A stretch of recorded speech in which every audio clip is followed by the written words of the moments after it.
정치권 움직임 분석해보는 시간입니다. 뉴스의 외전들 함께해 주시는 패널 두 분 소개해드리겠습니다. 이종근 시사평론가 모셨습니다. 안녕하세요. 네, 안녕하십니까, 이종근입니다. 네, 배종찬 인사이드 K 연구소장 자리하셨습니다. 안녕하세요. 안녕하십니까, 배종찬입니다. 네, 민주당 이재명 대표 체포 동의안 국회 가결 소식에 대한 얘기부터 좀 해봤으면 좋겠는데요. 두 분 혹시 가결될 거라고 예상하셨습니까? 저희는 이제 방송인이잖아요. 네, 방송에 그렇죠. 출연해서 지금까지 네. 어떻게 얘기했는지 다 기록되니까 그래서 거짓말을 못하죠. 네. 못하죠.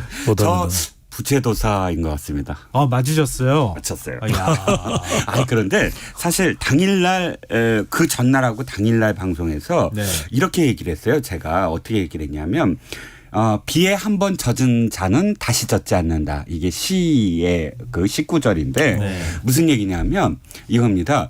생각을 해봤어요. 그러니까 지금 개딸들의 뭐 색출 뭐 이런 뭐 표현이 계속 언론에 나오는데 네. 이게 2월 달에도 있었거든요. 2월 달에도 본회의장에서 이재명 대표에 대한 체포 동의안이 회부됐었습니다. 그때는 한 표 차이로 어쨌든 부결됐지만 그때도 색출을 하겠다라고 나섰고 그 전에도 어떤 위협적인 어떤 분위기가 조성이 됐고 그 다음에 살생부가 돌았었어요. 예. 31명이 그때 배반을 했다 하고 그런데 제가 느끼기에 이렇게 생각을 했어요. 그때 한번 당했던 사람들이 지금 생각하기에 해볼만 하네. 그렇다고 해서 내가 직접적으로 정말 어떤 위해를 한 것도 아니고 또 공천인데 앞으로 뭐 어차피 하면서 이 사람들이 고스란히 다시 마음을 먹을 수도 있겠구나라고 생각을 했습니다. 일단. 예. 그래서 딱 무슨 생각이 들었냐면 계산을 해봤어요. 당시에 약 한 8명이 그러니까 네. 기권 무효까지 다 합쳐서 기권 무효도 20명이나 했거든요. 9표. 그러니까 그때 맞아요. 당시에 9표가 기권이고 네. 11표가 무효인데 11표 무효표는 사실상 제가 보기에는 어떤 의미에서는 소극적인 그런 가결. 의 어떤 의사를 국회의원이 가진 기표를 사람들. 못했다 이런 말이 안 그렇죠. 되잖아요. 그러니까 그 사람들이 경계선 그러니까 우물쭈물하다가 딱 중립적인 어떤 기여를 딱 박은 것 같은데 네. 이렇게까지 합쳐서 39이더라고요. 그때 당시에 38. 네. 38에 18표가 확실히 가결표 민주당에서 갖고 물론 국민의힘과 정의당이 모두 다 가결표를 던졌을 경우를 예. 했을 때 18표였고 그다음에 기권 한 표가 20표까지 합쳐서 무효 기권이 38표예요. 그러면 그 사람들은 아마도 18표는 확실히 또다시 가결을 할 거고 이왕 버린 몸하고 그다음에 나머지 20이 어떻게 될 건가 그 생각을 해봤거든요. 네. 그런데 20 중에 최소 한 10표 정도는 갈 수 있다 이번에는 해서 아슬아슬하게 가결될 거다라고 이야기했습니다.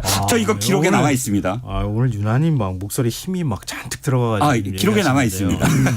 아니 근데 예. 부채 주세요. 그때 1차 우리 뭐 1차 투표, 2차 투표 얘기하는데요. 예. 흔히 줄여서 예. 1차 투표 때 그때 반대표 안 던진 의원들한테 확실하게 응징했으면 이런 일 안 생기지 않았겠느냐 이런 얘기 나올 수도 있을 것 같은데. 아니 그런 뜻을 얘기한 건 아닌데. 농담삼아 얘기한 건데요. 편집자 소장께서는 어떻게 보세요? 그래서 이제 이종근 평론가께서 학교 다니실 때 수학을 잘하셨나 봐요. 근데 저는 그런 계산을 무기명 투표를 하는 의원들이 머릿속에 그리면서 했을까? 저는 그렇지는 않았을 것 같아요. 왜냐하면 네. 그건 전체적으로 봤을 때 그렇지만 개별 의원들은 그냥 자기 생각을 가지고 투표를 했을 텐데 네. 저는 이제 예상을 못했던 이유가 일단은 단식 투쟁이라는 것이에요. 그래도 당 대표가 뭐 보기에 따라서는 다른 평가를 할 수 있지만 네. 처절하게 단식 투쟁을 하고 있고 게다가 저는 세기를 박는 것은 문재인 전 대통령의 방문이었다고 봐요. 방문하면서 다른 이탈표를 좀 차단하는 성격도 분명히 있었을 것이다. 네. 또 마지막에 이제 결과가 나고 난 이후에는 다른 해석을 하고 있지만 저는 호소문도 절박하게 호소를 하고 있는데 이게 이제 만약에 이 가결이 되었을 때는 민주당이 큰 파장이거든요. 그거를 의원들이 어느 누구도 생각 못하는 사람들은 없을 거예요. 일단은 뭐 다른 생각도 있을 수 있겠지만 저는 이 단식 투쟁과 문재인 전 대통령 변수 그리고 마지막에 이재명 대표 자신의 호소문까지 포함을 해서 저는 뭐 부결일 것이다. 그리고 많은 사람들은 부결을 전망했었어요. 실제로 네, 민주당 내부에서도 그랬던. 네, 민주당 내부도 그렇고 방송에 나오는 분도 우리 또 뛰어난 우리 이종근 평론가처럼 이제 예측을 하시는 분도 계시지만 대부분 이제 부결 쪽에 힘을 실었는데 예. 예상과 달랐다고 봐야 되겠죠. 근데 뭐 마지막에 국회 표결에 들어가기 전에 박광훈 원내대표가 이재명 대표하고 만났다 얘기하면서 당을 통합적으로 운영하겠다 이렇게 얘기했던 거 보면서 뭔가 분위기는 심상치 않은 것 같기도 한데라는 또 그 사인을 읽었던 분들도 있기는 하던데요. 그런 얘기가 나오죠. 예. 네. 그러니까 이재명 대표가 사실 그 국회 교섭단체 대표 연설 때 얘기를 했던 것처럼 네 발로 걸어가서 구속영장 심사 받겠다고 얘기를 했는데 지금 국회 표결이 있기 하루 전에 사실 좀 의외이긴 했어요. 왜냐하면 입장을 밝히지 않을 거라는 게 대체적인 관측이었는데 부결시켜달라 이렇게 사실상 그렇죠. 호소하는 글을 올렸단 장문의 말이에요. 글이었어요. 또. 예. 이게 오히려 좀 자극을 했던 거 아니냐 이런 분석에 대해서는 어떻게 보세요, 그분은? 저는 뭐 제가 먼저 말씀드리면 그렇게 분석을 하는 게 사실은 표결 전부터 이야기가 나오긴 했어요. 아까 이제 방송 이야기를 하는데 방송에 이제 저도 방송을 진행하기도 하고 패널로 방송에 나가는데 그러니까 부결이냐 또는 가결이냐를 떠나서 그 이야기를 하시는 분들이 많아서 굉장히 의외다. 이재명 대표의 호소문은. 네네. 그래서 예. 이 호소문이 오히려 긍정적이기보다는 부정적일 수도 있겠다는 전망이 나왔어요. 왜냐하면은 일단 첫 번째는 불체포 특권을 그렇게 강조했던 이재명 대표인데 이 호소문이 자칫 자충수가 될 수도 있다. 예. 왜냐하면 중도층이나 뭐 일반 국민 여론을 따지면 무당층이나 이런 곳에 뭐 영향을 줄 수도 있고 부정적으로 당내로 보면 비명계가 상당히 좀 발끈할 수 있다. 마음을 좀 그래도 이재명 대표적으로 우호적으로 돌리려고 했는데 그걸 또 급반전시키는 그런 또 계기였을 수 있는데 사실 이 이야기를 하는 사람의 이야기를 듣고 저도 좀 살짝 깜짝 놀라긴 했어요. 왜냐하면 예. 이게 상당히 장문이거든요. 예. 그런데 이재명 대표가 그렇게 와병 상태에서 지금 단식 때문에 몸을 회복하고 있는 상태에서 그 정도 긴 글을 쓸 수 있었을까? 그거는 쉽지는 않았겠죠. 아니 그러니까 말씀하신 네. 대로 김성환 평론가 말씀하신 네. 대로 또 그냥 간단하게 메시지만 나왔으면 사람들은 오히려 설득이 됐을 텐데 그렇게 장문을 잘 이해가 안 된다. 그럼 미리 준비했던 거다 이렇게 보는 그렇죠. 거예요? 그렇게 보는 거죠. 왜냐하면 구술로 했더라도 그게 미리 준비해야지 상당히 많은 말을 한꺼번에 쏟아낼 수는 없다. 네네. 그런 면에서 좀 부정적이었다는 이야기가 나오죠. 미리 다 준비가 돼 있었던 예. 거다. 아니, 그렇게 미리- 돼버리면은 지금 언론에서 지적하는 것처럼 예. 이번에 방탄 단식 아니냐라고 하는 논리로 이렇게 연결이 될 수밖에 없어서. 그렇죠. 아니 그러니까 미리 준비했다는 건 그 네. 단식을 믿을 때 단식 진짜 그렇게 22일 동안 단식을 했다면 이건 미리 준비할 수밖에 없다. 왜냐하면 22일 단식을 한 사람이 그렇게 장문에 우리 글 써봤잖아요. 네. 사실 A4 용지 하나 쓰는 것도 얼마나 정말 이 기력을 다 또 투여를 해야 되는 일인데 A4 용지 한 장 정도의 분량이 아니었더라고요. 저는 이번에 뭘 느꼈냐면 이재명 대표에겐 두 가지가 없다. 하나는 뭐냐면 여백이 없다. 여백의 정치가 좀 필요하거든요. 네. 침묵을 할 때 그 침묵의 의미를 사람들은 파악을 해요. 내지는 말 한마디 짧게 하나였던 고사성어를 할 때 고사성어의 숨은 의미를 파악을 해요. 근데 이재명 대표는 다 자기 얘기를 다 합니다. 그리고 두 번째는 뭐냐 하면은 대범함이 없다. 큰 정치의 그 느낌이 없다. 이 노무현 대통령하고 자꾸 비교를 해보거든요. 노무현 대통령 내가 이게 손해인데도 한다. 내가 이거 다 희생해도 한다. 지는 거 뻔히 아는데도 한다. 그래서 바보 소리를 듣는 건데 지금 나는 나 살려주세요를 자기 스스로 이렇게 되풀이하는 것이 과연 자기한테 정말 큰 어떤 그런 그 정치의 그 이 여정을 봤을 때 도움이 될까? 자, 지금 SNS 다음 날 사설들만 제가 딱 갖고 나와봤어요. 이 종이신문의 사설들 다 있는데 여기에 약속이라는 말만 제가 다 뽑아볼게요. 약속 팽개친 이재명 본색. 약속 뒤집은 이재명. 약속 어긴 이재명 유감. 지금 뽑은 제목들이 다 경향, 한국, 중앙 뭐 이런 신문들입니다. 약속자만 지금 6개, 7개가 돼요. 즉 네네, 네. 약속을 어겼다는 게 사실 이렇게 비난을 받았던 상황이에요. 그러니까 그건 뭐 어쨌든 국회 본회의 표결된 이후에 대한 평가니까요. 그렇죠. 네. 어쨌든 그 사전에 대한 어떤 분석과는 조금 더 거리감이 있기는 한 것 이거 지금 같은데. 투표 날 아침이에요. 투표하기 전에. 네. 저 투표 이후에 이거 제목한 거 아니에요? 예. 죄송합니다. 그 전날 SNS가 나오고 그것 때문에 언론이 아침에 완전히 이렇게 약속 어겼다고 하고 그 2시에 투표를 한 거예요. 네네. 자, 이제 일은 뭐 벌어진 것이고 이후에 민주당이 이 사태를 어떻게 수습해 나갈 것인가 이제 이게 문제일 것 같은데요. 일단 뭐 자연스러울 수밖에 없을 것 같은데 이른바 친명계하고 비명계, 당 주류하고 비주류 간에 사실 굉장히 좀 거센 특히 이제 이른바 친명계 반응이 굉장히 격하게 나오고 있는 상황이거든요. 네. 오늘 최고위에서는 가결 투표를 용납할 수 없는 해당 행위로 규정을 했어요. 이후에 후속 조치는 아직 나온 상황은 아닌 것 같고 지금 이렇게 돼버리면은 민주당이 분당까지 가는 거 아니냐 이런 우려도 나오고 있거든요.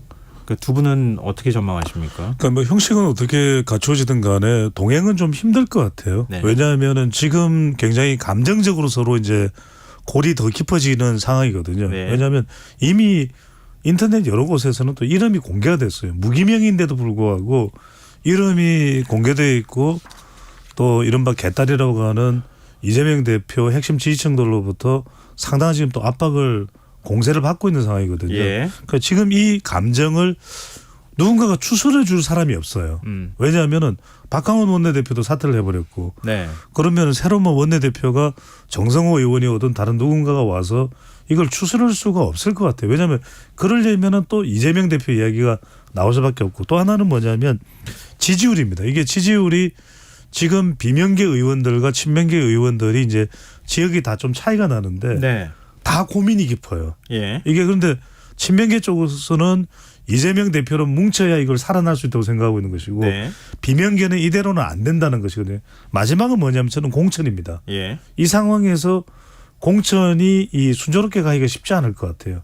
왜냐하면은 지금 친명계 쪽에서는 절대로 이번에 그 가결표를 던진 사람들을 살려둘 수 없다 이런 이야기가 벌써부터 나오기 때문에 저는 그러면 뭐 동행하기 힘들다. 그것이 분당의 형태든 아니면은 탈당을 통해서 갈라져서 연대가 되는 형태든 동행은 좀 힘들다고 봅니다. 네. 자, 부결이든 가결이든 양쪽 계파가 지금 계파가 있다고 치고 양쪽 계파가 그 최악의 상황에서 어떻게 할 것인가에 대한 컨틴전시 플랜이 있었을 거예요. 그것이 지금 친명계가 압도적으로 컨틴전시 플랜을 잘 짰다라고 여겨집니다. 예. 정치공학적으로 말씀을 드리는 거예요. 그다음에 어떻게 됐죠?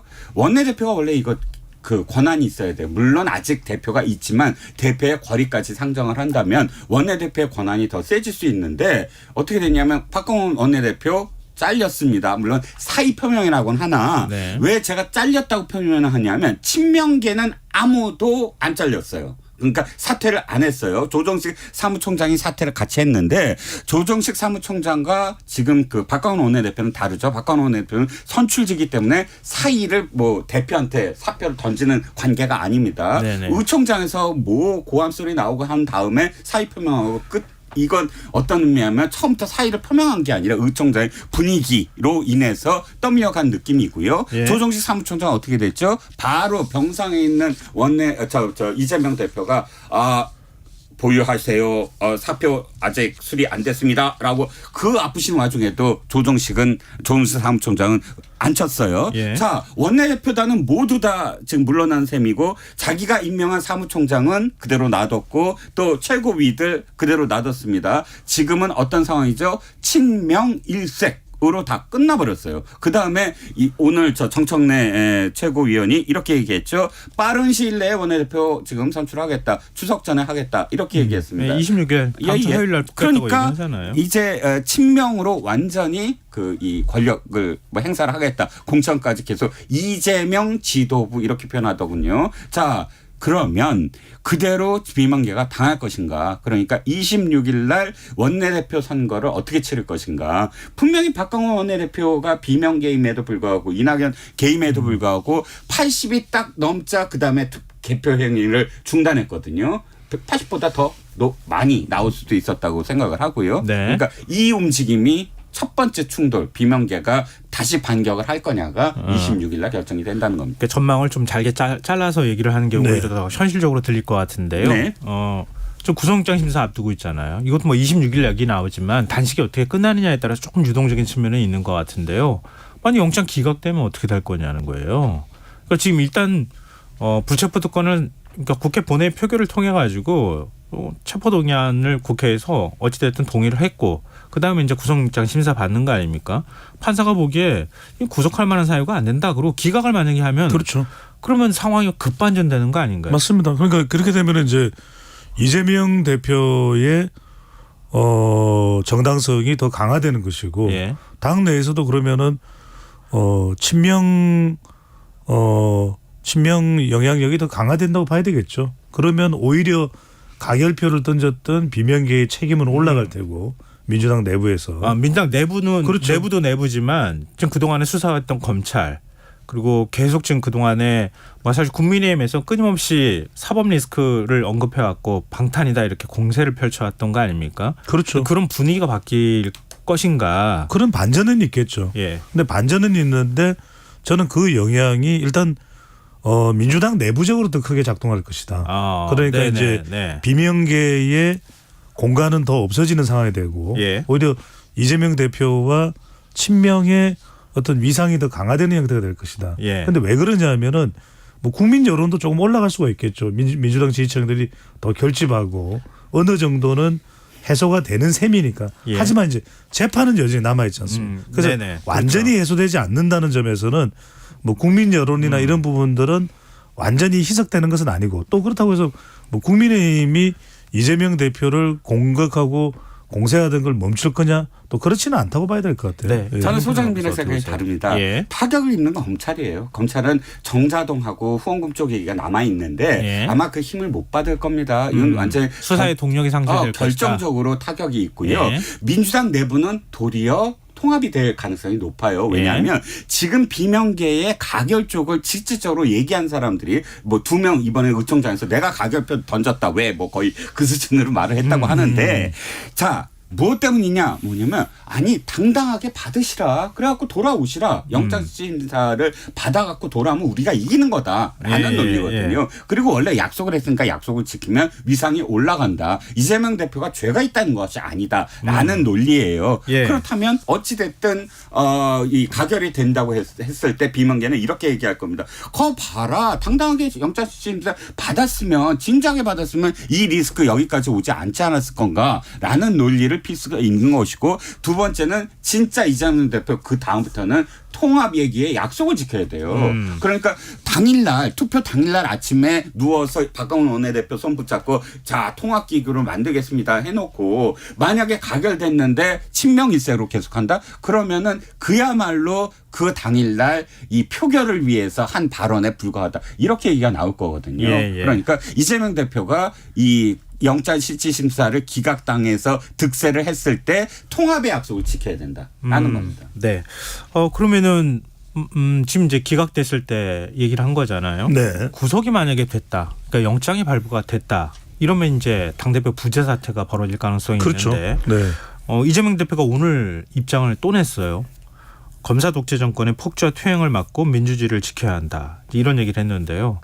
지금 단식을 끝내라고 지금 오늘도 의원들이 찾아가 가지고 뭐 사실 읍소를 하는 정도 수준까지 왔는데 이 메시지는 왜 어떤 의미로 해석해야 되는 것인지 그러면 이재명 대표의 단식의 출구는 어디서 만들어야 되는 것인지 이 부분에 대해서 의견을 듣고 싶거든요.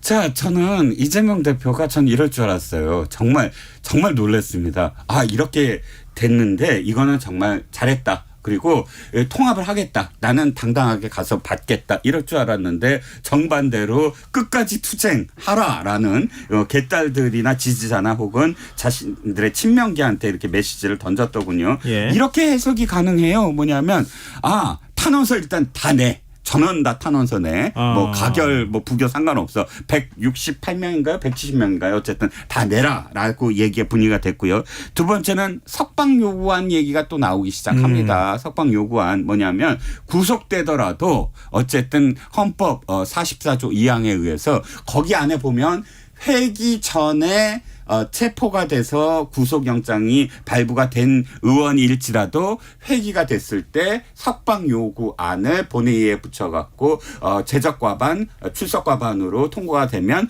석방이 된다라는 헌법 44조 2항이 있습니다. 그런데 깜짝 놀랐어요. 저는 회기 전이라고 그래서 지금까지 민주당이 주장했던 거 아니 회기 전에 빨리 지금 영장을 쳐야지 되지 않느냐 논리가 그것 때문인 줄 알았더니 의사과에서 국회 의사과에서 회기 중이라도 지난 회기면 회기 전이라고 해석 가능하다. 이렇게 지금 언론 보도가 나오고 있더군요. 네. 그러니까 지금 했다고 해서 이게 그 다음 회기 때 석방 요구안이 나왔을 때 안 풀려나는 게 아니구나. 이렇게 해석이 가능하거든요. 예. 그러면 그야말로 석방 요구안 낼 건가라고 예측이 또 가능해지죠.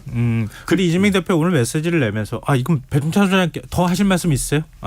그 메시지 내면서 이재명을 넘어 민주당과 민주주의를 국민과 나라를 지켜주십시오. 이런 표현도 사실은 들어가긴 했어요. 네. 그러니까 자신이 구속된 이후에도 싸워달라 이제 이런 메시지도 같이 포함해서 메시지를 냈다고도 볼 수 있을 것 그렇죠. 같은데 하여튼 뭐 동일한 질문이니까요. 답변은 같이 해주시면 될 것 그러니까 같아요. 이제 오늘 뭐 이종근 평론가하고 저하고 생각이 다른데 저는 오히려 이재명 대표가 여하튼 구속이 된다라는 것은 거치와 신상의 변화가 발생을 하는 거잖아요. 그렇죠. 저는 오히려 그러면은 민주당으로서는 다른 대안을 찾는 시도가 가능해질 것이다. 오히려 실질적으로. 네. 왜 그러냐 하면은 이재명 대표가 구속된다 그러면 말 그대로 이제 그 상황에서는 비대위나 이런 걸 생각해 볼 수밖에 없는 것이거든요. 그렇다면은 비명도 나갈 명분이 없어요. 왜냐하면 비대위가 만들어지고 네네. 그것이 뭐 친명이냐 비명이냐를 떠나서 민주당의 위기 돌파를 위한 그런 비대위가 만들어진다. 그러면 빈명이라고 해서 자기들 살겠다고 나갈 수 있는 상황은 아니거든요. 예. 그렇다면 오히려 저는 새로운 돌파구가 민주당으로서는 만들어질 수 있다. 그리고 이재명 대표가 사실 구속돼서 뭐 옥중 공천이다 이런 이야기가 나오지만 네네. 그게 사실은 현실적으로는 쉽지가 않거든요. 그러면은 저는 뭐 친명대로 고집을 피울 수는 없는 것이고 또 그렇다고 해서 뭐 정청래 수석 최고위원 같은 경우에는 그래도 대표직에서 사퇴해서는 안 된다. 예. 구속되더라도 예. 그렇게 이야기를 하지만 저는 이재명 대표의 신상 변화가 있으면 뭔가 비대위가 구성되면서 또 친명과 비명이 서로 좀 통합을 시도하는 저는 그런 계기도 만들어질 것 같아요. 근데 지금 당대표 거리 사태가 생겨서 만약에 비대위 체제로 넘어간다고 하면 임기 8개월 이내로 남았을 때 가능한 일이라고 하거든요. 그렇죠. 그러면 올해 연말까지인데 이재명 대표가 지금 옥중이라 하더라도 내가 명시적으로 사퇴를 하겠다. 당을 위해서 뭐 이런 입장을 밝히지 않으면 지금 당대표 없는 상태가 된단 말이에요. 그렇죠. 비대위 구성이 안 되겠죠. 되잖아요. 네네. 불가능해요. 예. 예. 그러니까 그런 사태가 벌어질 가능성.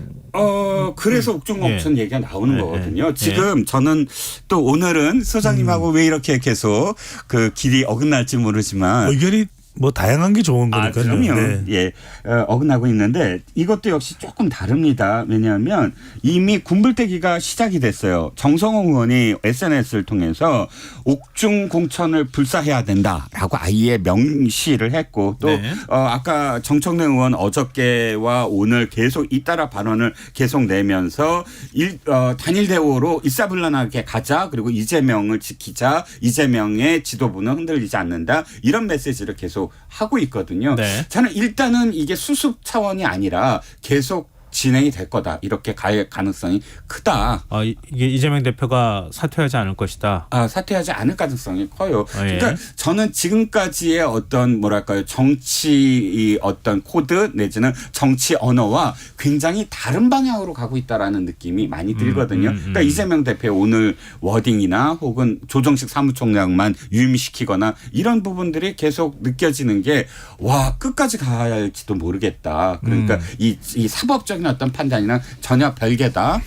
석방 요구안도 끝까지 갈 가능성이 크다. 예. 그러니까 어차피 이게요. 저는 공천이라고 생각을 해요. 예. 공천에 지킬 거냐 아니면 다시 뺏을 거냐. 예를 들어서 윤영찬 의원의 현건택 의원이 계속 도전하고 있고 전해철 의원의 양문석 전 방송심의위원이 예. 도전하고 있고 이런 식의 친명과 비명 간의 30개 지역 이상에서 지금 혈투를 벌이고 있는 와중이거든요. 예. 짧게만 제가 짧게만 말씀드리면 길지 않게 좀 해주죠. 네네. 근데 이제 지금 그 공천과 관련해서는 좀 다른 차원으로 접근을 해야 되는 것이 이제 싸우겠죠. 당연히 국민의힘도 경선이라는 게 이제 싸우는 과정인데 경선이라는 게 있지 않습니까? 예. 그 경선을 통해서 서로 정당하게 경쟁을 하겠죠. 예. 뭐 국민 여론조사 50%든 당원 50%가 있을 텐데 짧게 제가 말씀드리면 이거죠. 왜냐하면 옥중공천이 됐든 이재명 대표가 구속이 됐는데도 당 대표직을 고집하면 이건 이제 더 큰 파장이 있겠죠. 예. 그러면은 저는 뭐냐면 여론이 좋을 리가 있겠습니까? 더 여론은 악화되겠죠. 호남도 그렇고 수도권도 그렇고. 그러면 예. 총선 패배에 대한 우려가 커질 텐데 한번 생각해 보십시오. 만약에 총선에서 패배한다. 예. 그러면 이재명 대표도 날개가 꺾이지만 민주당도 엄청나게 날개가 꺾이게 되는 것이거든요. 그럼 뭐 그래서 저는 싫은 시나리오일 거예요. 선거라는 걸 생각한다면 오히려 이재명 대표가 마냥 고집하기는 그건 쉽지 않은 거다라는 네. 생각을 하는 거죠. 네, 예, 짧게 그런데 그걸 예. 뻔히 아는데도 불구하고 이 그 불구덩이로 들어간 케이스가 두 가지가 있어요. 하나는 진박 논쟁. 예. 그때 진박 논쟁도 분명히 이거 이렇게 계속하면 안 된다 했는데 어떻게 됐죠? 옥새 파동까지 계속 가면서 불구덩이로 갔어요. 그때 당시에 박근혜 대통령을 옹이할 수 있는 30명의 진박만 있어도 된다. 이게 진박 논쟁의 핵심이거든요. 지금 똑같은 그런 느낌이에요. 이재명 대표를 중심으로 현근택 전 위원장이 지금 표현한 게 그렇잖아요. SNS에 이재명 당 이렇게 표현하잖아요. 그러니까 예. 이재명을 중심으로 한 몇 명만 돼도 된다라는 식의 어떤 분위기로 가면 그건 당이 문제가 아니에요. 네, 알겠습니다. 이제 그동안에 이제 사법 리스크가 계속 지속되어 왔던 상황인데 윤석열 대통령 뭐 취임 이후부터 계속 지금 그랬던 거 아닙니까? 그렇죠. 이것 때문에 민주당이 뭐 정치 검찰이다 뭐 이렇게 비판을 해오기도 했었고 검찰 수사가 계속 진행되어 왔던 것도 사실이니까요. 근데 이게 이제 사라지게 되는 거예요. 이재명 대표가 구속이 된다고 하면 국민의힘 내부에서도 당장 의견이 나오는데요. 이 유승민 전 의원의 경우에는 윤석열 대통령의 위기이자 국민의힘 위기다. 이제 민주당을 적으로 규정할 명분이 사라져버렸다. 이렇게 얘기를 하고 있거든요. 이렇게 됐을 경우에 국민의힘은 그러면은 그동안에 민주당을 뭐 총 공세를 펴왔다고 할 정도로 이재명이 존재했기 때문에 가능한 공세가 사라지면 국정 운영에 관한 그러니까 역공을 펼칠 만한 게 없으니까 온전한 책임을 지금 져야 되는 여러 가지 공세를 또 역으로 받게 될 문제가 생길 수 있단 말이에요. 이런 국민의힘의 반응, 그래서 국민의힘도 사실은 이번에 체포동의안이 가결되고 난 다음에 민생을 바로 강조하는 모습을 보이기도 그렇죠. 했었는데요. 국민의힘은 어떻게 된다고 보십니까? 결국 웃을 수가 없는 상황이고 저는 국민의힘도 국민의힘이지만 사실 지금 국민의힘은 대통령 지지율에 연동돼 있거든요. 흥미로운 분석을 하나 말씀드리면 예. 지난 2020년과 그다음에 2016년의 경우에는 상당히 총선 같은 경우에 대통령 지지율과 연동이 됐었어요. 예. 그런데 이제 지금 이 정치권 상황에서 내년 총선을 바라보면 대통령 지지율보다는 특이한 상황이에요. 예. 오히려 정당 지지율과 연동이 돼 있어요. 내년 총선이. 네네. 그러니까 이전에 총선을 보면은 대통령 지지율과 많이 연동이 됐었는데 그러니까 2020년 총선 무렵에 문재인 전 대통령의 지지율이 한 60% 되니까 300명을 곱해보면 180석이 나오거든요. 네. 근데 지금은 그렇게 안 돼요. 왜냐하면 지금은 대통령 지지율을 대입해 볼 수 있는 게 아니라 정당 지지율 쪽으로 가는 거예요. 그 이유가 바로 이재명 대표의 이유가 크다고 봐야 되겠죠. 네네. 왜? 정당 지지율로 묶여 있는 겁니다. 이재명 대표의 더불어민주당. 그다음에 대통령 지지율이나 국민의 지지율이 사실상 같기 때문에 국민의 지지율로 대변되는 윤석열 대통령. 이거 윤명 대첩이 됐거든요. 그런데 이재명이 사라지고 나면 이제 윤석열 대통령의 지지율로 평가가 될 거예요. 국민의힘은. 그래서 저는 이게 상당히 국민의힘이 부담이 되고 과연 국민의힘은 무슨 혁신을 하고 있냐 이런 것 자체가 이제는 평가의 기준이 될 수 있겠죠. 네. 이종훈 평론가. 맞습니다. 그래서 네. 국민의힘도 걱정을 했는데 지금 보니까 국민의힘이 걱정이 많이 또 사라졌어요. 왜냐하면 민주당이 개혁의 길로 갈 것 같다. 그리고 이재명 리스크를 완전히 손절할 것 같다. 스스로 어쨌든 충돌은 있겠지만 그러나 민주당 본연의 모습으로 간다면 우리가 어찌 될 것인가라는 고민을 했는데 현재까지는 정청래라는 참 그 정치인이 있구나. 이렇게 또 전면에 나서 주시는구나. 그리고 그 다음에 색출 등등의 어떤 그런 비민주적인 그런 방법으로서 지금 정청래 의원이 뭐라고 발언을 했죠? 당장 그 39명을 다 징계를 하겠다라고 얘기를 했잖아요. 그러면 그 방법이라는 게 무기명 비밀 투표라는 헌법적 가치, 민주적 가치를 훼손하겠다는 거거든요. 벌써 어기구 의원인가요? 그 비밀 투표인데도 사진 찍어서 공개를 했어요. 예. 이게 어떤 의미를 갖냐면 자 앞으로 국민 투표도 그러면 내가 마음에 안 들고 뭐가 부결이 됐다 그러면 옆집 두들겨 가면서 너 부결했지. 이게 똑같은 거거든요. 정당에서 하는 행위가. 그러면 이렇게 될 경우는 민주당이 국민의힘이 아직은 안심하자. 정청래 의원도 있지. 뭐 또 굉장히 많은 어떤 부분들이 아직 남아 있구나라고 생각을 할 겁니다. 네. 알겠습니다. 역설적인 거 아시죠? 제가 말씀드린 게. 이게 워낙 큰 사안이기도 하고 뒤에 이제 이슈가 더 있긴 한데 뭐 4분 정도밖에 시간이 남지 않았어요. 이거를 안 여쭤볼 수는 없을 것 같은데요. 청취자분들께서 지금 뉴스에 외전 들으시면서 청취자 박민호님께서 체포동의안 표결 사태와 개파 갈등을 거치면 민주당은 동력을 잃을 겁니다. 이런 의견 주셨고요. 조승범님은 이재명 대표는 비회기 기간에 영장을 청구하면 받겠다고 수도 없이 말했는데 이런 사태라니요. 오히려 분노한 민주당 세력이 단단히 뭉칠 수도 있고요. 이렇게 의견을 주셨어요. 왜 지금 청취자분들 의견을 제가 소개해드렸냐면은 이게 국민하고 지지자들한테 어떤 영향을 미칠 것인가 이 부분인데요. 당장 지금 10월 중순이 안 된 시점이죠. 그렇죠. 강서구청장 보궐선거가 있단 말이에요. 이게 내년 총선에 뭐 바로 밑에 전초전이 될 가능성이 굉장히 높다고요. 이게 여기에서 만약에 어느 당이 선거에서 이기느냐가 어떤 분위기를 반전시킬 수 있는 계기가 될 수도 있지 않겠느냐 이런 분석에 대해서 어떻게 보십니까? 저도 그렇게 생각을 합니다. 상당히 중요한 그런 영향을 미칠 수밖에 없는데 네. 저는 이제 민주당이 보수 정당이 최악인 상황을 가정을 하고 의정 활동을 하고 정당 활동을 했다면 그건 큰 문제였겠죠. 큰 코 다치는 일이겠죠.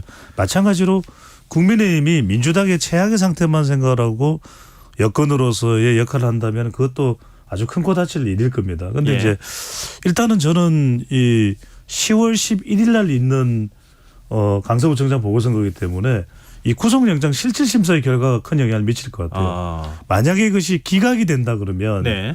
상당히 민주당에게 좀 유리한 구도로 갈 수가 있을 테고 예. 만약에 이게 이 구속영장이 인용이 돼서 구속되는 상태가 된다면 상당히 지지층들이 조금 힘을 잃을 가능성도 있을 것 같아요. 물론 네. 이제 성난 분노한 민심이 지지층들이 더 결집한다고는 하지만 그래도 법원의 판단이기 때문에 검찰의 판단이 아니라 상당히 좀 무기력해질 수가 있거든요. 그래서 저는 이재명 대표의 구속영장 실질심사의 결과가 상당히 중요하다. 네. 기각이면 민주당이 힘을 얻지만 또 이것이 인용이 돼서 구속이 된다면 상당히 지지층들이 좀 힘을 잃고 국민의힘 쪽에 좀 더 힘을 받는 그런 형태가 되지 않을까 싶습니다. 네네.